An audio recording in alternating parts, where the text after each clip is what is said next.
Paris Olympics रे कमाल करुछि भारतर star player Neeraj Chopra को जैवलिन थ्रो।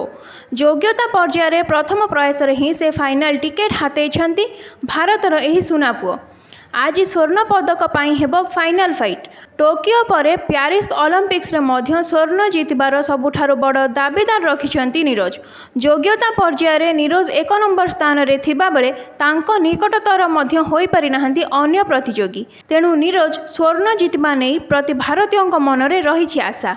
आज राति 11:55 रे खेला जिवो फाइनल मैच। तेबे नीरज को आगरे कंटा साजी पारंती पाकिस्तान रो प्रतिद्वंदी आदर्श नदीम। योग्यता पर्याय रे नीरज को ठारू 3 मीटर पछरे थिले मध्य अनेक थर अंतर्जातीय मैच रे से नीरज को कड़ा टक्कर दैछंती। तेणु आज हेबाकु थिबा फाइनल रो नीरज को पाई हेबो अग्नि परीक्षा। टोकियो ओलंपिक्स भली प्यारिस रे मध्य नीरज स्वर्ण जीतबा नै प्रति भारतीयों मन रे रहिछि विश्वास। Bureau report NTV।